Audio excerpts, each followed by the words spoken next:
New on Curiosity Stream. I'm James Burke. I'm going to take you on a journey through time. James Burke's visionary series returns, reimagined for our time. Now, this is all uncharted territory. The Washington Post hails Burke as one of the most intriguing minds in the Western world. The New York Times raves he careens from one great moment in history to another. Where do we want to go from here? Experience all new Connections. So what's the next connection? With monthly, annual, and bundled plans, find the one that works for you at CuriosityStream.com. New on Curiosity Stream. How do you connect a 16th century potato to limitless energy production? Could Napoleon's toothpick have a direct link to a machine that predicts the future? And how can a 1700s conch shell chart a course to humans connecting their brains to the internet? James Burke's visionary series Connections returns for a new generation. Experience all new Connections. With monthly, annual, and bundled plans, find the one that works for you at CuriosityStream.com. Welcome to Pretty Lies and Alibis. Let's seek the truth and travel the long road to justice together. What you know, Alibis? Happy Wednesday. We're halfway through the week. Before you know it, it'll be the weekend. Hope you've had a really good day. First off, just want to thank the new Patreon members. I'm going to do a graphic at the end of the week thanking everybody. Just a reminder, if you don't subscribe, you're not missing any episodes or bonus content or anything like that. It's mainly just a place where people wanted an ad-free option of both the video and the podcast version of the episodes, and also just a way to support the channel monthly. So yeah, I just always want to remind people that content will always be free. But if you want ad-free, Patreon's your place. All right, so music fact of the day, The Dance by Garth Brooks, one of my all-time favorite songs. Not even kidding you guys. Garth Brooks heard that song for the very first time performed at the Nashville Bluebird Cafe by the actual songwriter of The Dance. And I did not know this, but the song was actually inspired by the Kathleen Turner movie, Peggy Sue Got Married. And in the movie, basically, if you could change one thing in your life, like, would you? So she chooses to, but she finds that everything that came after was so different. And in the end, she realized she didn't want to. So in other words, things that happen, right? They shape us. And sometimes we go through really hard things, but then we learn things in the end, and we're grateful for even the pain, because you had to come through that to get to a point where it's like some kind of an awakening or an enlightening or something you would have never learned before you experienced that. And that's kind of how I always viewed the song, not really as a love song, but that the literal interpretation of The Dance leads you to believe it's a love song, but really it's more about the bigger picture. So when Garth Brooks did the video, he included video of a lot of people who died for causes that were just the most important thing to them, like Dr. Martin Luther King Jr. and Lane Frost, the bull rider, or the Challenger crew. It's just about the bigger picture, and I get that. So I think it gives it a whole new meaning to a lot of people, although I think songs are always what you feel and what you have always thought they were. They can always be that, because that's just the cool thing about songs. All right, day 21 in the George Wagner trial. So it wasn't about ballistics and firearms today, thank goodness. But it starts off for like the first hour without the jury, and they're essentially putting forth arguments about this ruling by this judge, this appellate judge, who says the media has a right to photograph exhibits. And the state, I honestly, I really didn't listen to their argument very much. I kind of fast forward, and then Parker's up talking. And he's worried about George getting a fair trial because he's worried that the media will go retroactively and take pictures of gruesome photos of bodies and bloody pillows and that kind of thing. He said it'll end up on the internet. They could be altered. He said, I know our jurors don't look at things, but in other words, he's saying if they did. He complains about the monitors in the courtroom. He talks about for 100 years, we passed a piece of paper around. So he said the solution is not to show bloody stuff or the bodies. They had a media lawyer there who was remote, came through the speakers, or somebody was there through the speakers. And then they had another lawyer there talking. But the only thing that really I gathered is that the judge made clear that opting out of audio and video is a right that's in Ohio law, and the court is going to abide by that. So, yeah, so that just kind of went through. I don't think anything's been ruled on, so we'll keep an eye out. First up for the prosecution was Dana Forney from BCI. She is a crime intelligence analyst. And so she supports all the agents with investigations and essentially with the technical assistance of records, background information on witnesses. She'll help locate people that they need to talk to about the case, linking people together in investigations. And a big request, she said, from investigators, obviously in 2022, is cell phone records, social media information, data from apps. And it comes in spreadsheets and needs analyzing. So it's not like it comes in one pretty little package that you just flip through. Like the cell phone pings, I'll show you an image in a bit. It's not what you think. It doesn't say George Wagner was here at this time at this location. It's not how it works.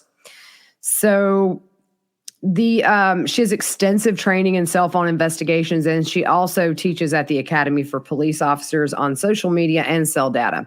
Super smart woman. She worked with my favorite witness so far, Julia Eveslage, who her and Parker, have their moments in cross-exam, which again comes later today, poor thing.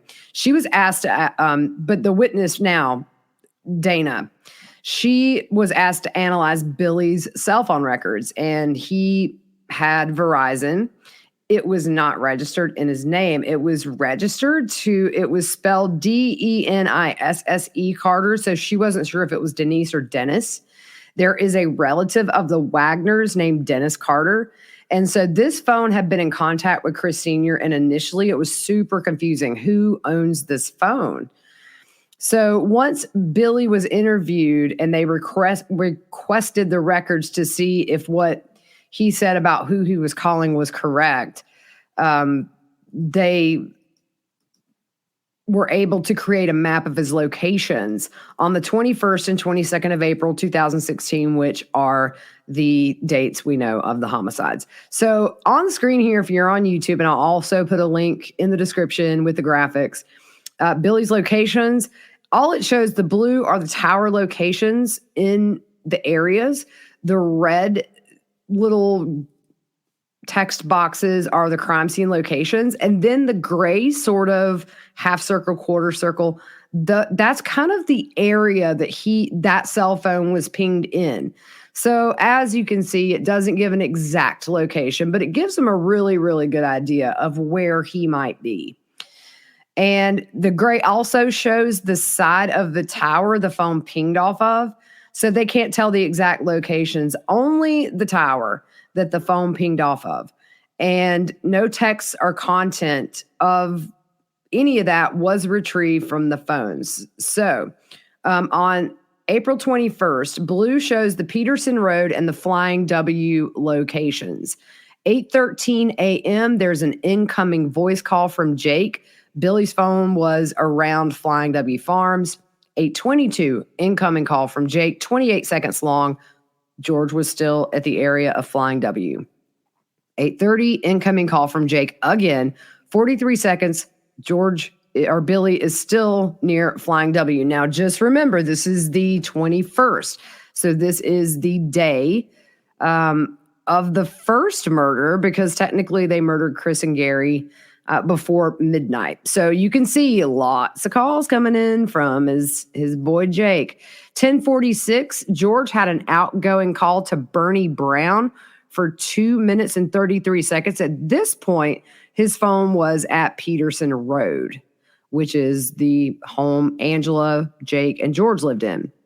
At 11:51, there was an incoming call for 2 minutes and 5 seconds from Billy to Bobby Wagner, which is Billy's brother.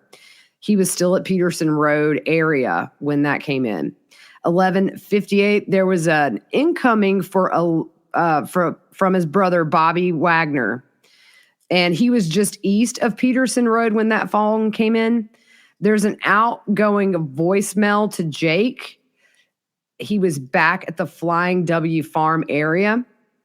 There was at 10:53 p.m. another outgoing to Jake, 19 seconds, Flying W Farms. That's where Billy is. 1:14 p.m. an outgoing to the Wagner landline at Peterson. That was for 1:38. Billy was at the Flying W farm area. 2:52 incoming call from the Flying W farms to Billy for 17 seconds, and he was still around the Flying W farms, but he's got 2,000 acres to play on, so God knows where he was. 5:18 p.m. incoming call from Bernie Brown to Billy. That lasted 8 minutes and 19 seconds. Billy was still at the Flying W farm. There was another incoming voice call from Bernie Brown that lasted 51 seconds. Billy was still at Flying W. 8:44 p.m. incoming from George Wagner, Flying W farm area. Some of these, they did not tell the duration, so I'm not leaving that out. 5:50 p.m. outgoing voice call from Billy to George. Billy was still near Flying W. 5:51 outgoing to Peterson Road landline. Billy was still at the Flying W. 5:51 outgoing call to George. Billy was still at the Flying W. So 5:53 p.m. outgoing text from Billy to George. No location data on the text, only phone calls. 5:53 p.m. incoming voice call from George to Billy that lasted 1 minute and 42 seconds. Billy was still around Flying W. 5:55 outgoing voice call from Billy to Chris Sr. that lasts 1 minute and 21 seconds. Billy was still at the Flying W farm area, and that is the last outgoing activity on this phone. So there were 5 communications alone that day to George. At 8:51 p.m., that was the last outgoing on that phone. There was some more activity. 8:51 p.m. incoming voice from Chris Sr. to Billy, 42 seconds. That put Billy at Peterson Road. So remember, the night of the murders, they left their phone with Angela and encouraged her to use the phones to make it look like they were home at the time of the murders. And to throw Chris Sr. off, Billy had him call his phone several times, although that doesn't come until 10 o'clock hour. So he must have had an incoming call from Chris Sr. at 8:51 p.m. Remember, there was a fake drug deal about to go down. That was the whole reason George went there that night and was expected there. So could be Chris Sr. saying, hey, are you still coming? But if you remember, Billy said he lost his phone to Chris Sr. to have him call it. That was going to get him distracted to where George would take the shot, kill Chris Sr. He froze, couldn't do it. Jake did it. All right. So incoming calls from Chris Sr. that all went to voicemail, 10:22, 10:51, 10:54, 10:55. All went to voicemail. That phone was at Peterson Road the entire time. The prosecutor makes clear you can't say who actually used the phone, and the witness agrees. All right, so April 22nd, we're going into the day after the murders. There's no activity until 9:28 a.m. So at this point, the entire Roden family and Hannah Gilley have been murdered. 9:28 a.m., an incoming call from his mama, Frederica. There was a voicemail. It was sent to voicemail, no location available. The connection not able to be made. Could be the phone was off or didn't have cell reception. 9:55 a.m. outgoing to check voicemail. He was at Peterson Road. 10:30 a.m. outgoing call to Frederica for 45 seconds. That was at Peterson Road. Other calls were made that day, but there were no visuals provided. And that device never attempted to call Chris Sr. again in spite of checking his voicemail that next morning after the homicides. If you remember, when we listened last week to that really obnoxious first meeting in the car, he said, you know what happened to my phone? Well, I broke it. You know, because he's saying he was so upset about losing his best friend that he shot and killed, by the way. Hogwash. Last known outgoing call from this phone was on May 31st, 2016. June 1st, he got a new phone saying he smashed his phone trying to call Chris. She was asked to analyze Benny. Good grief. I'm thinking of Benny and the Jets, y'all, because I just listened to that right before I started. Billy's patterns and habits in the case. They told her who lived at Peterson, which was not Billy. He was at Flying W Farms, and it raised connections with Billy being at Peterson all night, the night of the murder. So they start to say, wow, like the entire month of April, he has spent the night at Mama's house.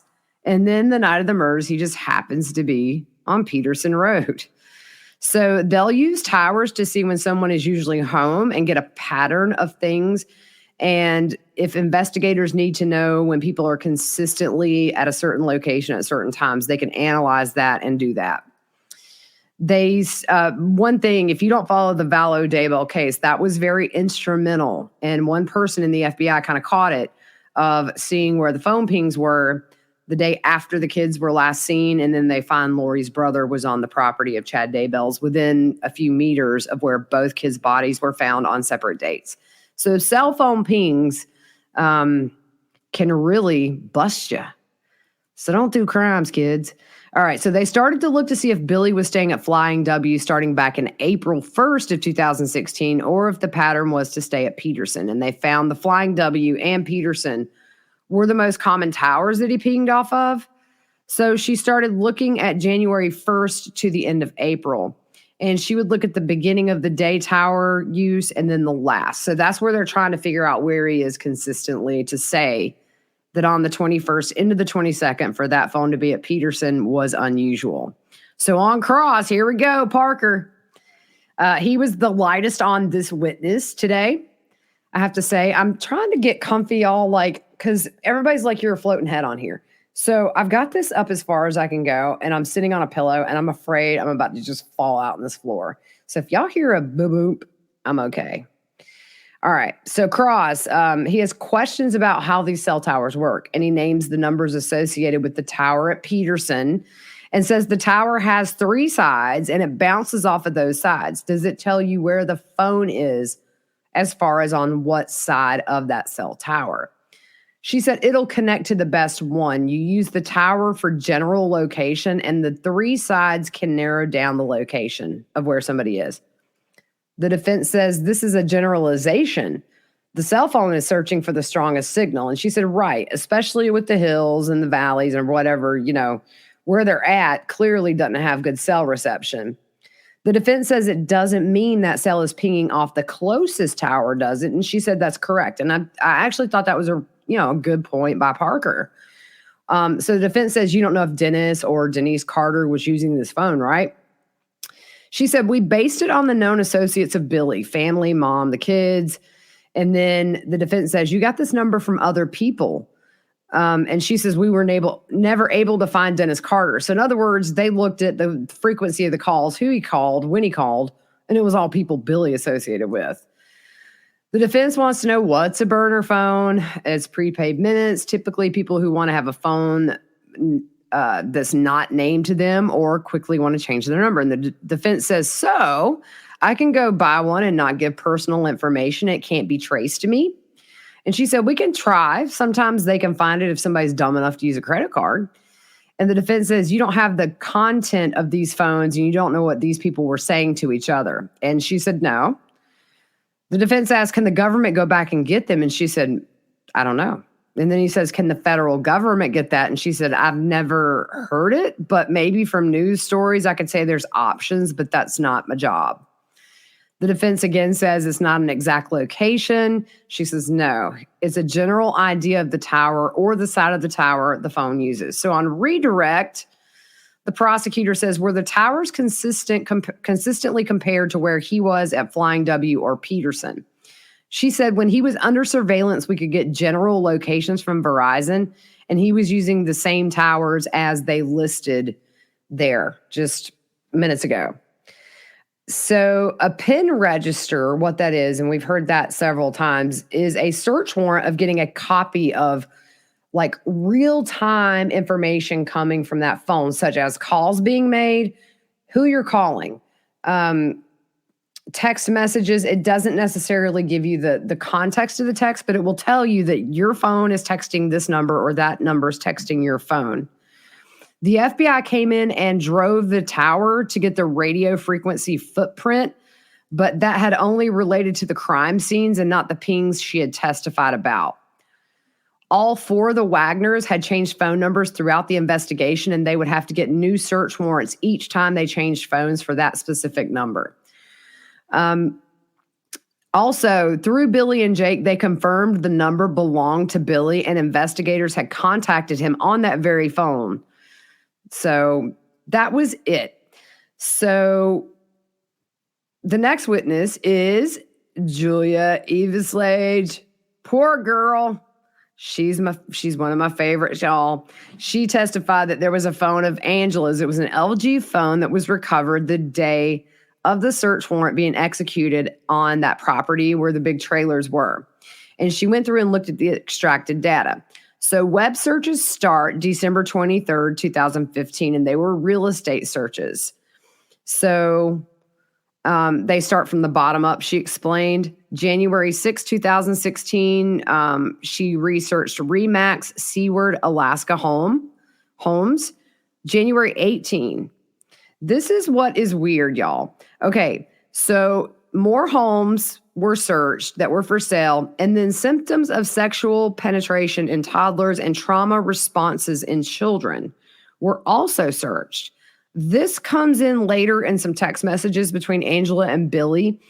If you remember, that one thing that has been said consistently is that the Wagners kind of made this issue such a big deal, even though there was no evidence the kids ever were violated in any way. But it was sort of their drive, I think, to get these kids. So February 21st, there were homes for sale in Seaward, Alaska. Now, here comes March 13th. And so you see, I didn't put that one up. So sorry. March 13, she searches for Hannah Mae Roden photos. That was a Facebook search at 4:33 and 4:34 p.m.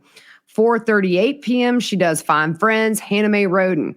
4:39, a Hannah Mae Roden search that looks like it actually went to one of Chris Roden's profiles. March 27th, she Googles from 4:27 to 4:30, Alaska Google, rape culture in Alaskan wilderness. She searches for that twice. 30 years of the Cohens, Barton Fink. She searches for Alaska real estate, Alaska jobs on Craigslist, and Alaska team drivers wanted. Alaska team drivers wanted. Let's try that again. April 27th, 2016. This is 5 days after the murders. From 12:46 to 12:59, she searches on Facebook, Roden Family Massacre. She reads comments about that. She searches for Roden family shootings and reads 2 articles from the Inquirer, which I believe is a local publication there. Pike County Massacre. Who are the victims? Google search. DeWine, we don't know what's relevant. So we have some text between Billy and Angela, and I think that they reveal a good bit of information, to be honest, just about general things. This one was on December 23rd, 2015. So this is before the murders. Angela says, is your back hurting? Billy says, everything is so effed up and I'm a cripple near useless.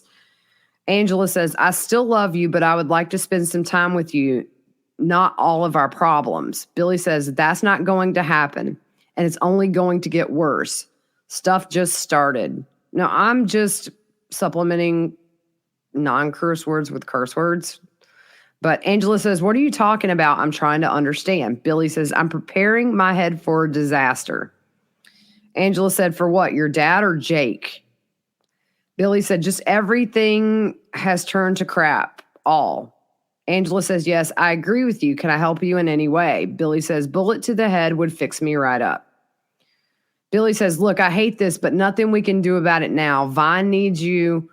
I can take care of myself. Angela says, I know, but he is kind of worth it. We could get a hotel room sometime after Christmas. I can bring him. It would be fun, maybe. And you can take care of yourself, not on everything. Y'all, I'm reading this verbatim. I'm not drunk. Billy says, well, except for the cuss words. I'm not reading those. Billy says, I can't do another 20 fighting with George and Jake. I can't. Angela said, I understand, but they are not going to live with me forever. Billy says, oh, yes, they will. They are embedded forever. Billy knew what was up in that regard. Angela said, no, they will not go far away, but they want their own house. I want them to get their own house. Billy said, and he is worth it. He is worth anything.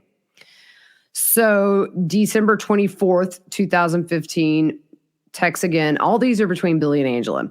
Angela said, all hell is happening here with Hannah and Sophie. She's trying to keep Jake from getting her tomorrow. Billy says, did you get her yet? These jump to December 31st, 2015. Billy says, run away with me. Okay, I'm just going to keep going. Angela said, I promise if it weren't for Bovine and Sophie, I would be gone.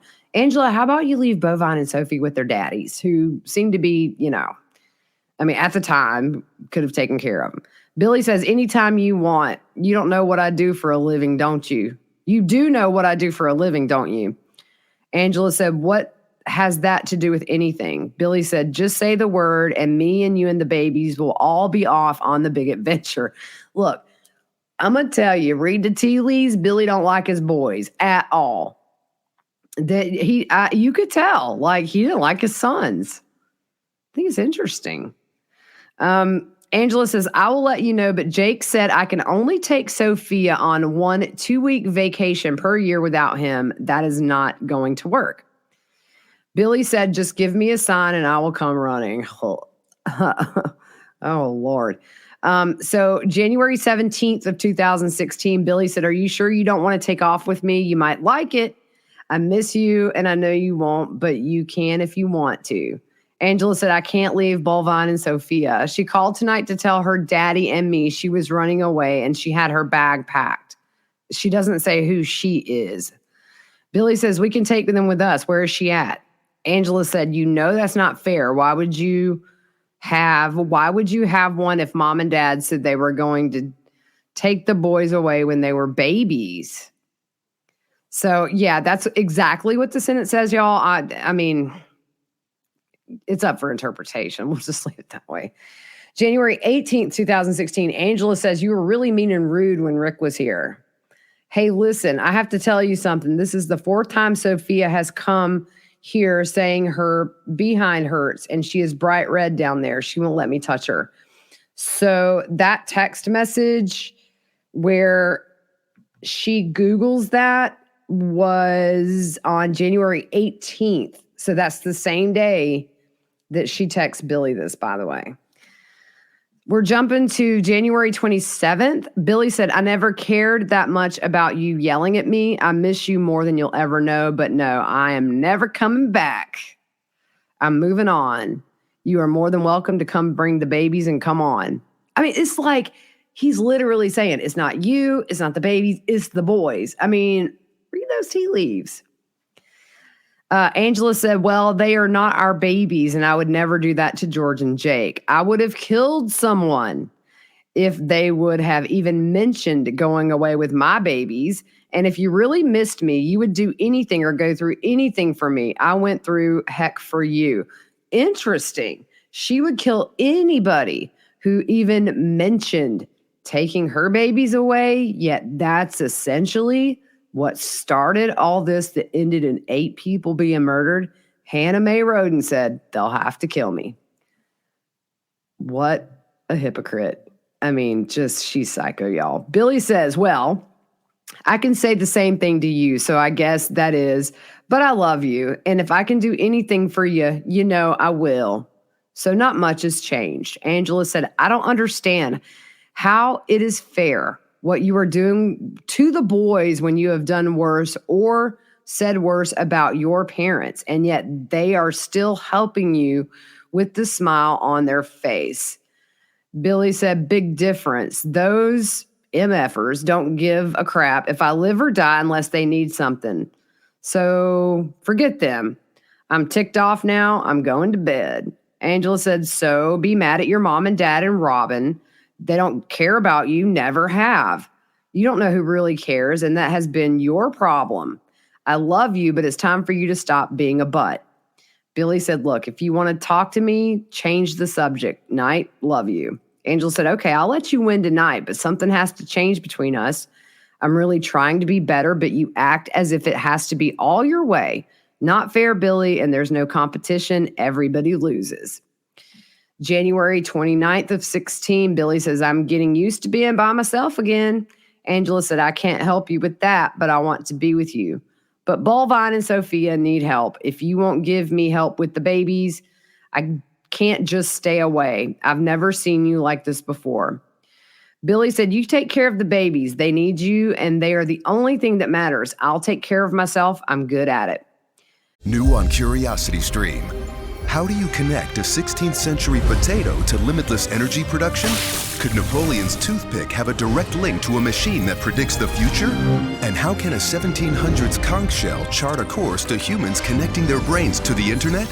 James Burke's visionary series Connections returns for a new generation. Experience all new Connections. With monthly, annual, and bundled plans, find the one that works for you at curiositystream.com. My brother-in-law died suddenly, and now my sister and her kids have to sell their home. That's why I told my husband we could not put off getting life insurance any longer. An agent offered us a 10-year, $500,000 policy for nearly $50 a month. Then we called SelectQuote. SelectQuote found us identical coverage for only $19 a month, a savings of $369 a year. Whether you need a $500,000 policy or a $5 million policy, SelectQuote could save you more than 50% on term life insurance. For your free quote, go to SelectQuote.com. SelectQuote.com. That's SelectQuote.com. SelectQuote. We shop. You save.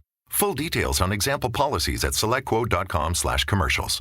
January 30th, 2016. Billy says, I can still set you free. Angela says, sweetie, don't keep doing this to me. You're making me feel bad. I should have never have to choose between kids and grandkids and my husband. I've never asked you to choose something like that. And Billy said, bet you can't tell me what I would choose. Angela says, yes, but you don't have a little boy hold you at night and say, Mommy, I love you. So I'm hoping, and I'm appalled at the same time, that she's likely talking about Vine, Billy's son, because I hope Billy ain't cuddling Mommy at night saying, I love you. But of course, she did scratch his back every night and made his wife leave, so not out of the question. Billy said, I know where I'm at. You're gone forever. I'll survive. Besides, Vine is best. He can have you. February 2nd, 2016, Billy says, the only thing you worry about is the boys and the farm, and that's fine, but I'm not interested. You can do what you want. I don't care, but you should not try to sink me every time I want to try something. Not like asking you to go. Tried to get you all to do that years ago. All I got was a good F you, daddy, going to bed, sleep, talk to you later. Angela said, I'm not trying to sink you. I told you before I did not realize something major wrong. I admitted that. How am I sinking you this time? Yes, I worry about family. You and I are important, but the whole group of us is important. I'm not trying to stop you from anything. I thought we were just trying to talk to each other. And Billy said, it's a fine mess. Angela said, well, maybe it's worth you helping me out. Billy says, driving, gotta go. I love you. I don't think it's flexible this time. So there is the last bit of conversation between Billy and Angela. And it doesn't at the top here say the date, but I can tell you that the second set is the February 5th of 16. But this one, that's not dated, starts, it's the little bastards. As for you, they are your monsters. You keep them. He's calling the boys that, y'all, that and monsters. You keep them. Angela says, I'll keep them. But if you only knew how much they act and think like you won them. I should have had girls. So are you getting us a place? Billy said, no, I'm getting me and my dog a camper. Boom. You stay with them and take care of Vine because he needs you more than I do. And Angela said, I thought you were going to build me a table house. Billy said, well, you're not going anywhere. Angela said, I was really looking forward to doing something big with you, Bovine and Sophia. What I've enjoyed. We made plans and you decided not to without asking. Billy said, would you go? How do you plan to pull that off? Angela said, I will just have the babies with me most of the time till they're old enough and don't want me around. So here's the thing, too. Angela's willing to take the grandkids. She's willing to leave her boys behind.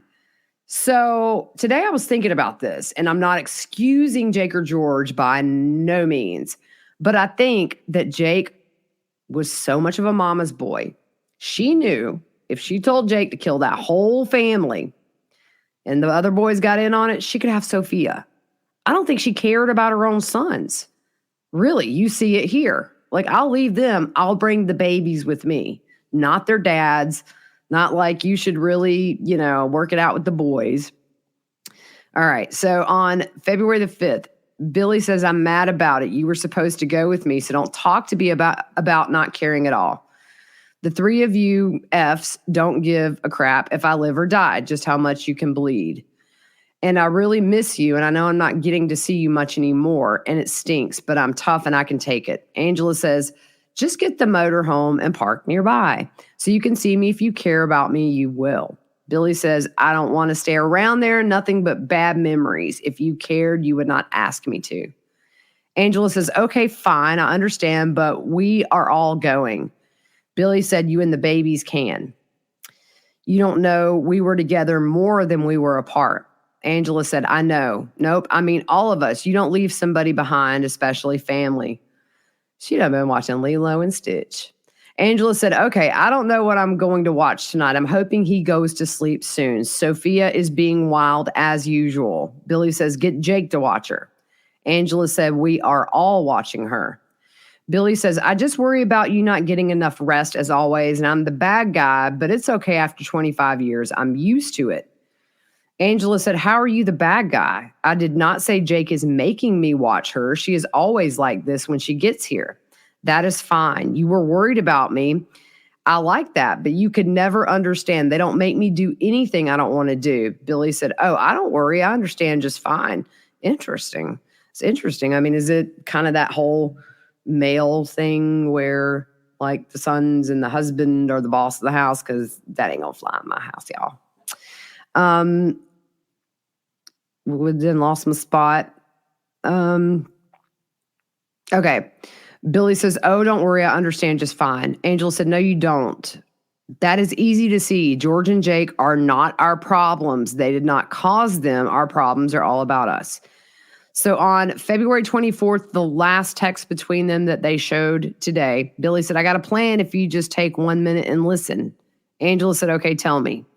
Billy said, when I see you, but this is the last time I'm going to try. If the three of you don't take time to listen to me, then oh well. Angela says, okay. The above is between Jake and Angela on February the 29th. And it says, it starts at 11:50 p.m. And this is to Jake from Angela. Angela says, sorry about that. Bovine was having an anxiety attack over Sophie. He even puked this time. He is better now. Did she, it's blurry, to keep Sophie from you or anything? Or did she threaten to keep Sophie from you or anything? Jake responds, not exactly. Why? And Angela said, I figured she might.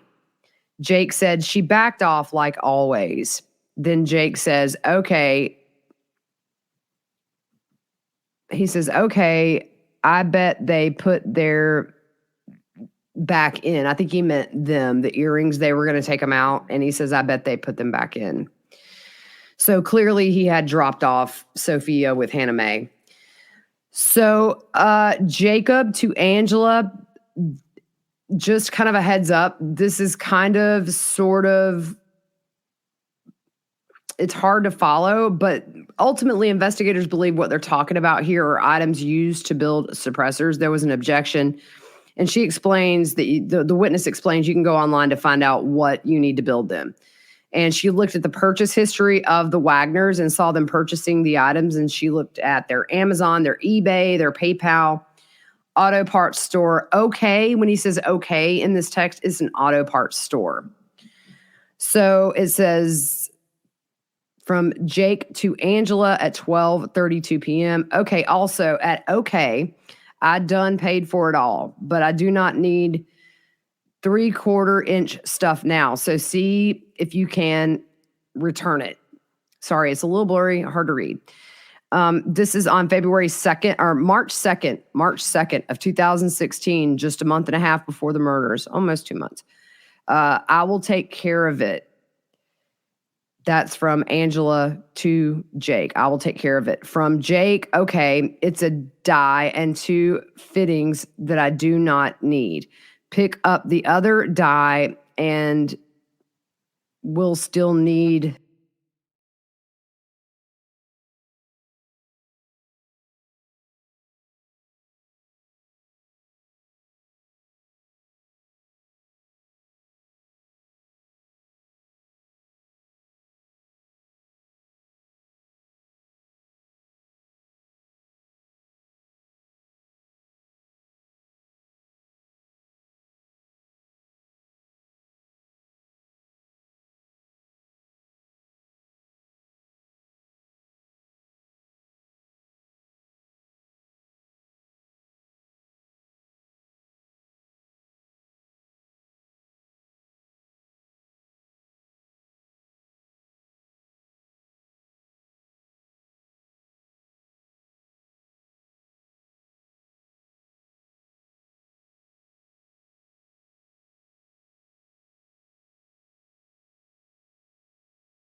Die and tilt. Still need them. Die and tilt. And then Angela says, okay, will do. Did you pay cash or put them on your card? Jake said cash. Angela says, okay. Then the last, let's see, March 3rd, Angela and Jake. From Jake, March the 2nd. This is continued. P.S. Look in the cabinet at the bottom of stairs. Not finished yet. Need one more. Angela says, are there pink bunnies there? Jake says, one is. And then Angela says, what about sprinkles? And Jake says, ain't got them yet. They are coming in mail and at OK next Friday, which is that auto parts store. So we jump one day to March the 3rd, and Jake says, is her earrings in? And Angela responds at 1:57 p.m., no, they weren't when I got home. They were hurting and she was crying, so I put antibiotic meds on them. And Jake says, okay, they're obsessed about these earrings. So there's a text between Jake and George, and you really can't read them, but I'm putting them up on the screen the way they were displayed to the court today.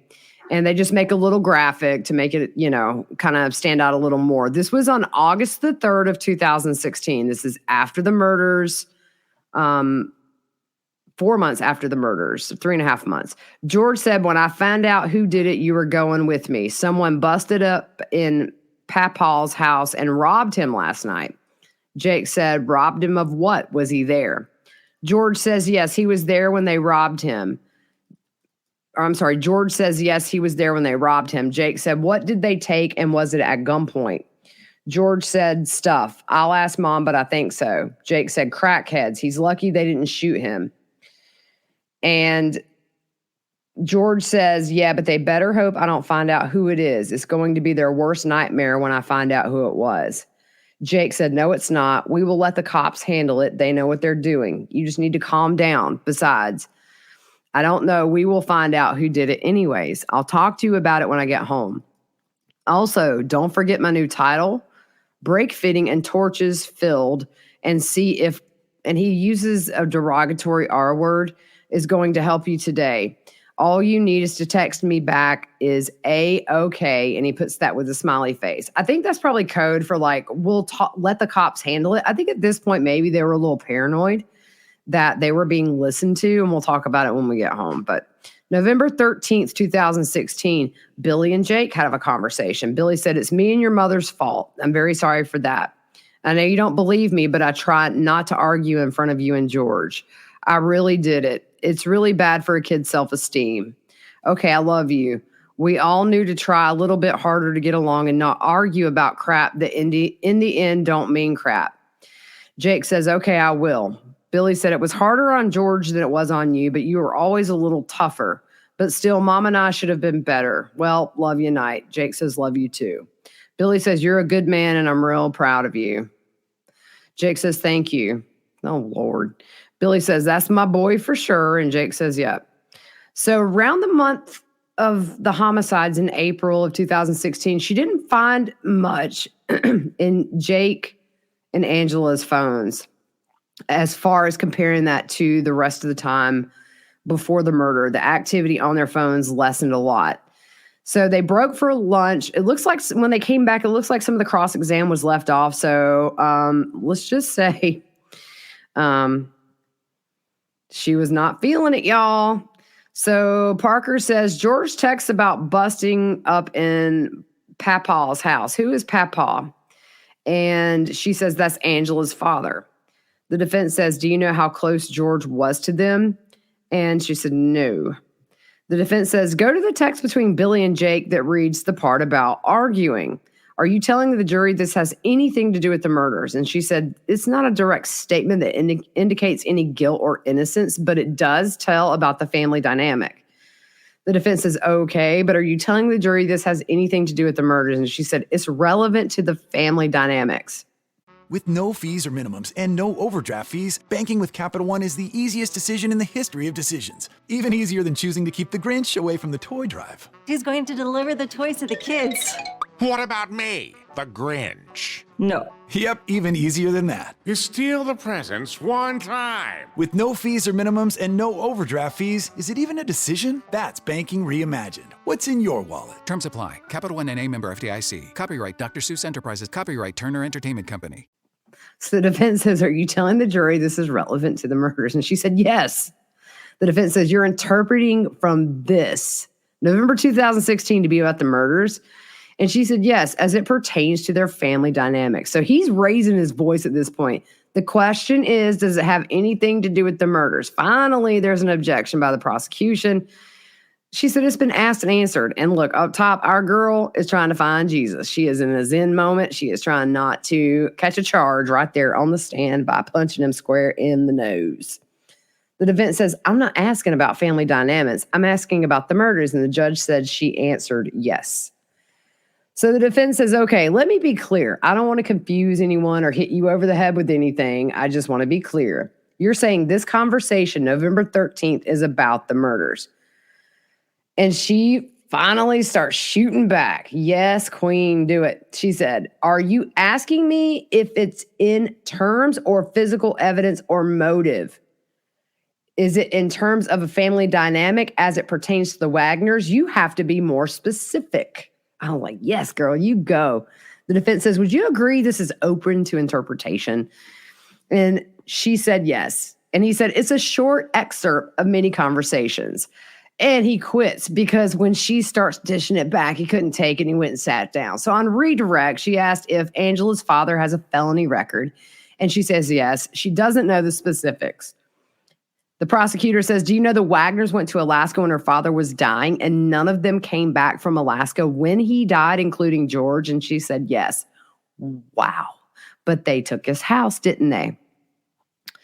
The prosecutor said, you were asked about the conversation between Jake and Billy. Why did you select that conversation? And she said, I don't recall any instance of him saying he was proud of the boys. And it was some of the family dynamics at the time that made her choose that conversation. The prosecutor said, you looked at a very old phone of George's, not pertinent in the timeline of the murders. And she said, correct. So the defense is back up again. And he said, you picked that conversation because it's the only time Billy praised his sons. And she said, I can't say it was the only time, but it stuck out to me. The defense says, you reviewed all these conversations. Angela and Billy argued like cats and dogs, and Billy didn't praise his sons, and she said not much. The defense said Ed Carter was a drug dealer, and she said, I recall the allegations, talking about Papal, I can't remember how they pronounced it. The defense says, and out of the house where he was selling drugs, and Jake said it must have been crackheads. And so I think really what he's trying to do there is sort of do a little damage control to the jury that George didn't come back for his grandfather's funeral. So our last witness is Special Agent Scheider. He has been up several times. You can see on the right there if you're watching on YouTube. He was aware that Angela's dad had done prison time. And he talks about how investigations go. And this one kind of went in a weird way. He said at this point in the investigation, when the big search warrants hit, they knew that some of the shell casings from Peterson Road, where George lives, was fired at Frankie and Dana's and also killed 5 people. So somebody at that residence owned or possessed that gun at that home. And we know 2 shoes at this point were bought at Walmart. So it's pointing to someone at Peterson did this. The Wagners at this point are not just persons of interest, they're suspects. So they knew they were on to them as well because the Wagners contacted him personally about the search warrants. He said, at first we had suspicions and now we have evidence. 3 people lived there, Angela, Jake, and George. He said, next we wanted to get a statement from each one. So what you want to do is separate them. Every time we tried to talk to them, it was difficult. When they arrived at the house one time, George excused himself. So they needed to figure out how to get a statement from all 4 Wagners at the same time. So they became aware that on May 22nd, the Wagners would be coming back into the United States through Canada on their way home from Alaska. So they made contact with Border Patrol and Homeland Security. So their plan was to get them when they came from Canada back at the border entering the U.S. And at that time, they had ping orders on all 4 of the Wagner cell phones that showed incoming text messages, calls, and location. Remember, not the contents, just the numbers contacted. So they kind of were able to tell where they were. But they learned through Border Patrol that they exited from North Dakota into Canada, so they just assumed that's where they would come back through. They called their sister agency in North Dakota and explained their plans to intercept all 4 Wagners at the border, separate them, and interview them. So they wanted to also get an intercept warrant for the car they were driving, and they told North Dakota and asked for help in their state, and it also had to be cleared in Ohio. So that's where you are tapping the car. You're wiring the car. The warrant is good for the county the crime is committed in or in where you're going to install the device. So he said it's a tremendous process. You need probable cause. There's a ton of objections from Parker. Scheider is getting super frustrated. His eyes tell a whole story, y'all. You have to tell the judge why you want to intercept the conversation. You have to explain what you intend to gain from your interception, and it has to be reviewed by attorneys. They first got the interception warrant in Ohio for each of their phones. They also got a warrant to install a listening device in their car. They left in one car, which was a Suburban. So investigators left Ohio May 20th of 2017 to go to North Dakota. They had interview folders, which were resources that the investigators interviewing them could use, such as shell casings from Peterson matching up with crime scene shell casings, the Walmart receipt, the forged custody documents, text, Facebook Messenger, all that kind of stuff. So BCI, get this, had never installed a listening device like that. So there was a lot of online research done. And they have tech ops at BCI, and they do a lot with surveillance cameras and hidden recording devices. So they help the agents and sort of decide what device would work best. They did mock-ups and everything to learn how to install it. But once they got to North Dakota, they were alerted by Border Patrol that they were in the wrong state.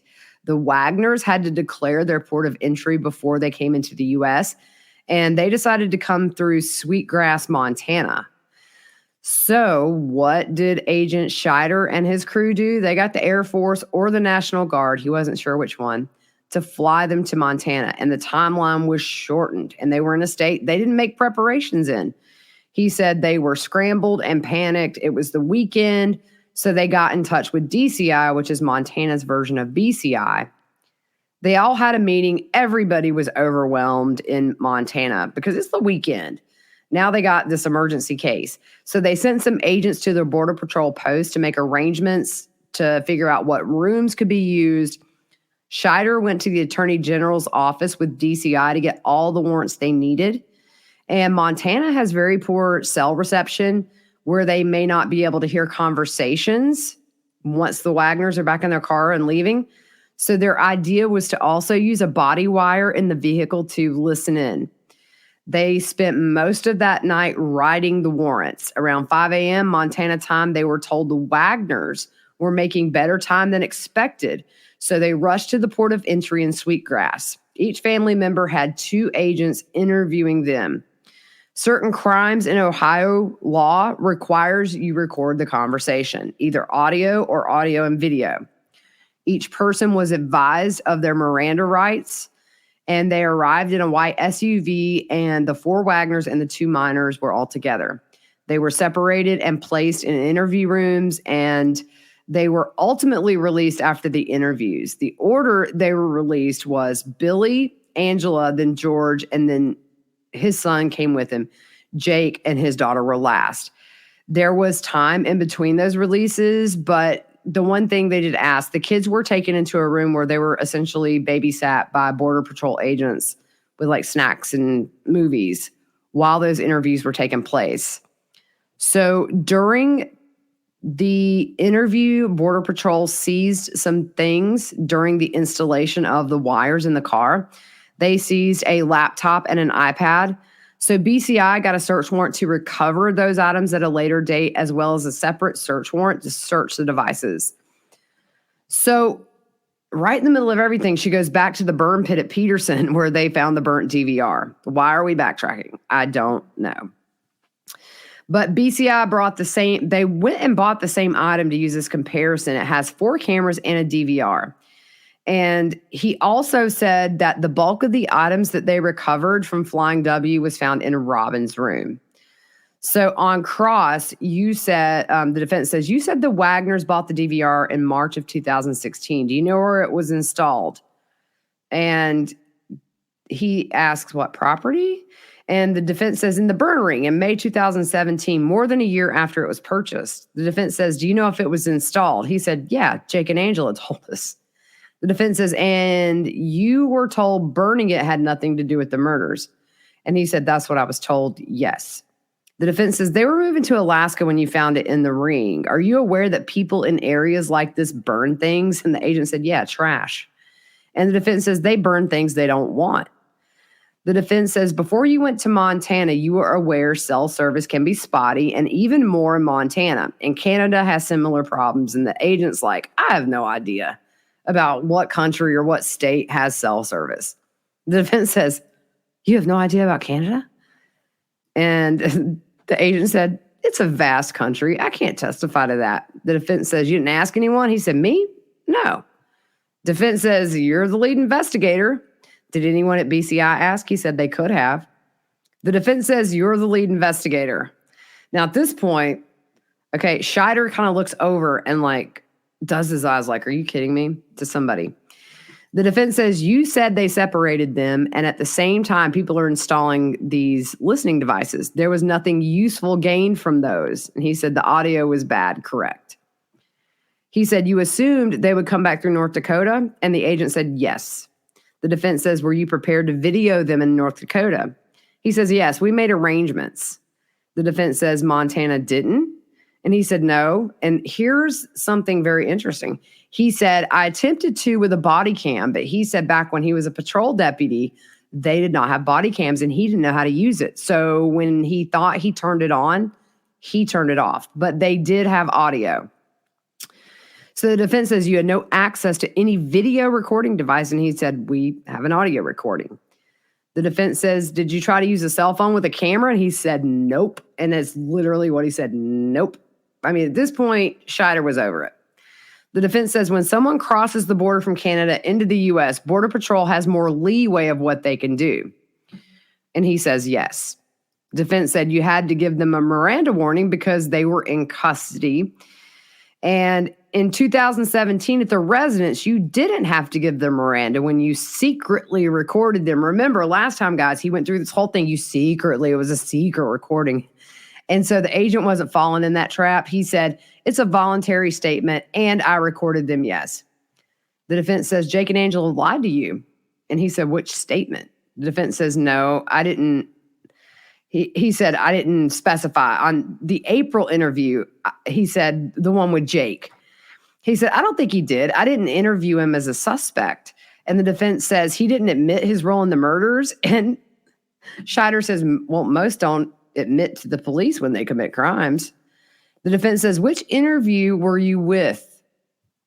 And he says, Jake. And the defense says, Jake lied to you in Montana.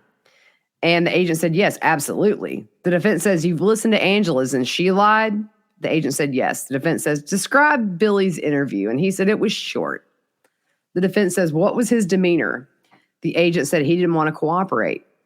The defense says, other than being uncooperative, how else would you describe his demeanor? The agent, you can tell he's trying to be professional. He says, well, Billy certainly has never been pleasant. He's loud. And the defense interrupts and said, he's obnoxious and profane. And the agent's like, yes, finally, for the first time ever, like a witness agrees with Parker on something 21 days in. The defense says, how long was Jake's interview? It was approximately 4 to 6 hours.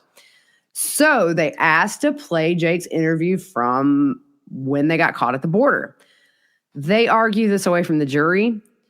The state says they can play it, but George doesn't get to play his co-conspirator statement. When and if Jake, she said this, when and if Jake testifies, they can cross-examine him. I thought that was kind of, is it something that you just say? Because until he actually gets there, the prosecution can't be sure that he's going to testify. Or do they have maybe an inkling he's not going to testify? Well, you could read both ways into that. Curious to see. But she says when and if he testifies, they can cross-examine him. Parker says that this is a conspiracy, as the state has accused George of, and they feel that's the reason that they can play that. So ultimately, they're going to discuss this more in the morning before the jury comes in. That was the end of the day. It was, I thought we were going to get to listen to the tapes, but then we jumped back to the fire pit. And then, so I don't know. I'm sure she just had a note there that she needed to clarify something from when he was on the stand previously. But anyway, so 8:45 in the morning, I believe they have to be there early to argue this part and decide. I really couldn't tell which way the judge was leaning, but I kind of hope it comes in because I want to hear it. But it would take 4 to 6 hours because they want to play it in its entirety. So that would pretty much be the whole day tomorrow. Hope the audio is good if that's the case. All right, guys, we'll see you tomorrow. Have a good one. With the Lucky Land Slots, you can get lucky just about anywhere. This is your captain speaking. We've got clear runway and the weather's fine, but we're just going to circle up here a while and get lucky. No, nothing like that. It's just these cash prizes add up quick. So I suggest you sit back, keep your tray table upright, and start getting lucky. Play for free at LuckyLandSlots.com. Are you feeling lucky? No purchase necessary. Void where prohibited by law. 18+ terms and conditions apply. See website for details. Judy was boring. Hello. Then Judy discovered ChumbaCasino.com. It's my little escape. Now Judy's the life of the party. Oh, baby, mama's bringing home the bacon. Whoa, take it easy, Judy. The Chumba life is for everybody. So go to ChumbaCasino.com and play over 100 casino-style games. Join today and play for free for your chance to redeem some serious prizes. ChumbaCasino.com. No purchase necessary. Void where prohibited by law. 18+ terms and conditions apply. See website for details.